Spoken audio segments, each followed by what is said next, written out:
So I've been seeing a lot of things talking of the people making commentary. Interestingly enough, the ones I've noticed that have been making the commentary are wealthy black people making the commentary about we should not be rioting, we should not be looting, we should not be tearing up our own communities. And then there's been an argument of the other side of we should be hitting them in the pocket. We should be focusing on the blackout days where we don't spend money. But you know, I feel like we should do both. And I feel like I support both. And I'll tell you why I support both. I support both because when you have a civil unrest like this, there are three types of people in the streets. There are the protesters, there are the rioters, and there are the looters. The protesters are there because they actually care about what is happening in the community. They want to raise their voices, and they are there strictly to protest.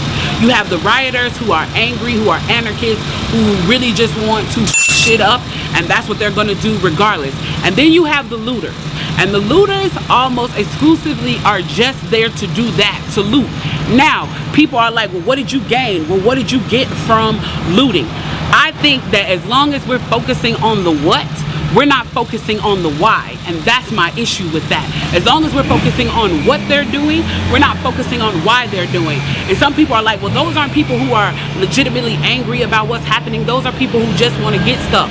Okay, well then, let's go with that. Let's say that's what it is. Let's ask ourselves why in this country in 2020, the financial gap between poor blacks and the rest of the world is at such a distance that people feel like their only hope and only opportunity to get some of the things that we flaunt and flash in front of them all the time is to walk through a broken glass window and get it. That they are so hopeless that getting that necklace, getting that TV, getting that change, getting that bed, getting that phone, whatever it is that they're gonna get, is that in that moment when the riots happen and if they present an opportunity of looting, that's their only opportunity to get it. We need to be questioning that why. Why are people that poor? Why are people that broke? Why are people that food insecure, that clothing insecure, that they feel like their only shot, that they are shooting their shot by walking through a broken glass window to get what they need?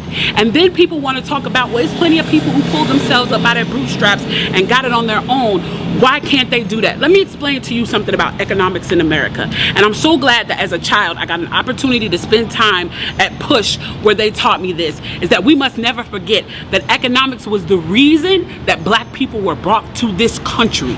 We came to do the agricultural work in the South and the textile work in the North. Do you understand that? That's what we came to do. We came to do the agricultural work in the South and the textile work in the North. Now, if I right now decided that I wanted to play Monopoly with you, and for 400 rounds of playing Monopoly, I didn't allow you to have any money, I didn't allow you to have anything on the board, I didn't allow for you to have anything, and then we played another 50 rounds of Monopoly, and everything that you gained and you earned while you were playing that round of Monopoly was taken from you. That was Tulsa, that was Rosewood. Those are places where we built black economic wealth, where we were self-sufficient, where we owned our stores, where we owned our property, and they burned them to the ground. So that's 450 years. So for 400 rounds of Monopoly, you don't get to play at all. Not only do you not get to play, you have to play on the behalf of the person that you're playing against. You have to play and make money and earn wealth for them, and then you have to turn it over to them. So then for 50 years, you finally get a little bit and you're allowed to play. And every time that they don't like the way that you're playing, or that you're catching up, or that you're doing something to be self-sufficient, they burn your game. They burn your cards. They burn your Monopoly money. And then finally at the release and the onset of that, they allow you to play and they say, okay, now you catch up. Now at this point, the only way you're going to catch up in the game is if the person shares the wealth, correct?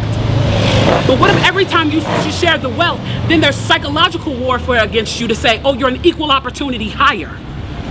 So if I played 400 rounds of Monopoly with you and I had to play and give you every dime that I made, and then for 50 years, every time that I played, if you didn't like what I did, you got to burn it like they did in Tulsa and like they did in Rosewood, how can you win? How can you win? You can't win.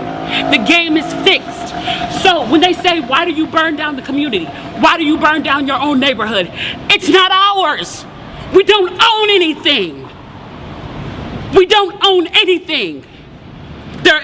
Trevor Noah said it so beautifully last night. There's a social contract that we all have. That if you steal or if I steal, then the person who is the authority comes in and they fix the situation. But the person who fixes the situation is killing us. So the social contract is broken. And if the social contract is broken, why the f do I give a shit about burning the Football Hall of Fame, about burning a Target? You broke the contract when you killed us in the streets and didn't give a f. You broke the contract when for 400 years we played your game and built your wealth.